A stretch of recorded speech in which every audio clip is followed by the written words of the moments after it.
Welcome back to the ARCA Zoom cast. I'm Casey Campbell, along with ARCA PR director Charlie Crawl, who did not get the Wheel of Fortune job. But No. I thought Rutledge Wood was going to get it, and I would be his sidekick, but it didn't work out that way. actually Ryan Seacrest ended up getting the job. So that's I know you're a big Wheel fan. What's it like to your reaction to Pat stepping away? 41 years is a long time, you know. That's that's. I mean, I'm 50, so that's 80% of my life. Yeah, yeah. All right, all right, enough about that. Let's talk about ARCA this weekend. Of course, last week at Elko, you survived. I didn't think that. Honestly, I think there were some people that didn't think that they would that would happen, but Mother Nature gave you guys a window, and you guys took a big opportunity to take that. So, kind of describe what that day was like. Yeah, man, that was a real tough weather day. You know, we knew going in that we were going to fight some weather.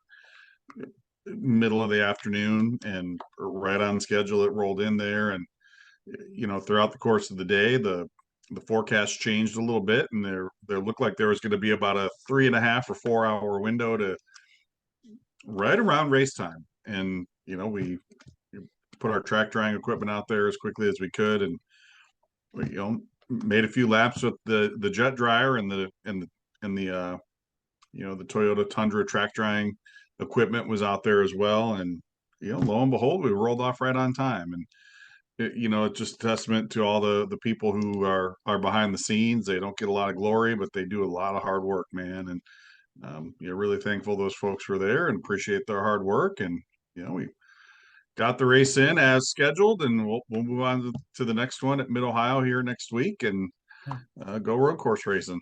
Yeah, that should be fun. Yeah, we'll talk about that, of course, next week. But one last thing about Elko, this battle between the 18 and the 20, and actually this Joe Gibbs Racing versus Venerini Motorsports. It's been fun to watch over the years. And we saw some interesting stuff this weekend. What was that like? Yeah, man, it's been a rivalry kind of for the fight for supremacy here in this series has been between these two organizations, and particularly between these two cars, the 18 and the 20, for the past 3 or 4 years. Going back to Corey Heim and Ty Gibbs, and there wasn't a lot of love lost between those two young men, particularly later on. In their run here in this series, there were some.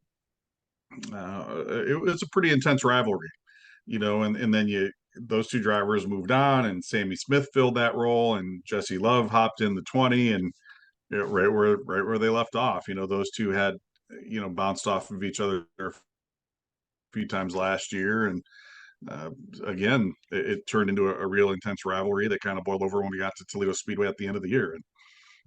And Jesse's back in the 20, and now William Swalich is in the 18, and they're kind of going at it, uh, on the racetrack. And I get there's some frustration, when you feel like you're being, raced in a manner that you don't race the other driver, regardless of who's right or wrong, but that's what you're perceiving. Right. Um, and it's going to make you mad. It happens to all of us out on the road, you know, all the time. You get cut off in traffic and you get upset, and I'm going to yell at that guy, and it happens. Um, I saw the replay of what happened at Berlin, and I get where both sides are coming from.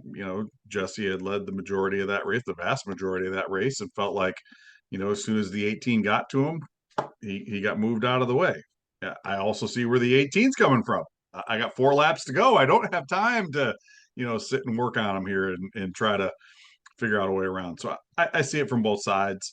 Um, I think Jesse is a great young man. We've talked about him here in the past. In the past, I think Williams a great kid too. I really do. These are two young drivers who I think we will see around for a very long time. They both have really bright futures, and It's just what happens when you've got these two really talented young men who are, they're fighting to be the best, and they're fighting to be the best. Not one of the best, but the best in the series. And the good thing is, Casey, is it's going to be entertaining for those of us who watch for the rest of the year, Yeah. to see who comes out on top where.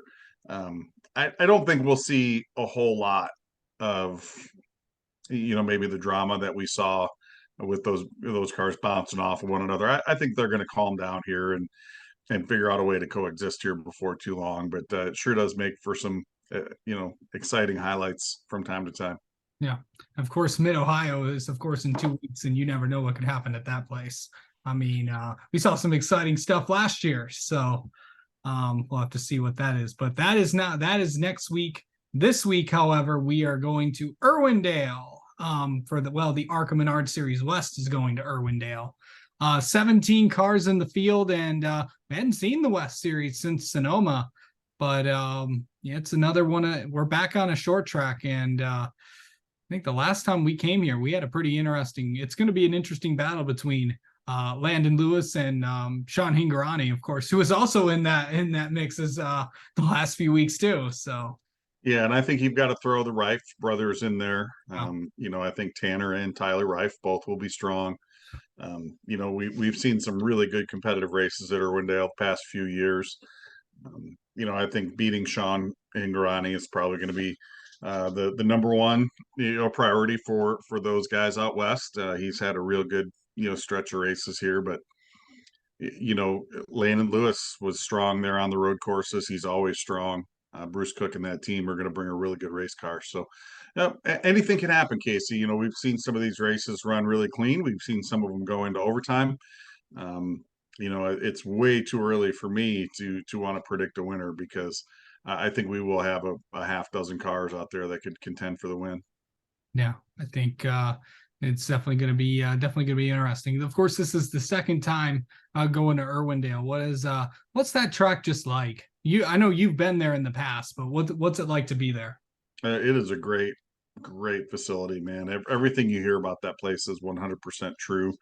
From the grandstand experience to the actual racetrack, the racing that you see on the racetrack. Tim Huddleston and his group are just the absolute best at promoting short track racing out in that part of the country. And you'll have a full house on Saturday night. They pair this event up with a night of destruction, and they give the fans what they want to see, and that's how it should be. And always one of our better events. We get a lot of cars, we get a lot of fans. A lot of people pay attention to this one, so yeah, it's everything about it is good.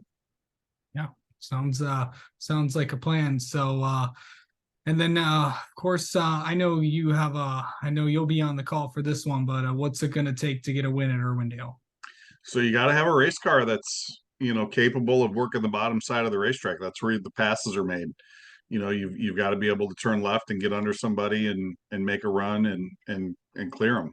Everyone's pretty equal. You've got everybody running the same basic engine package, whether it's the Yates spec or the Ilmore. The cars very similar.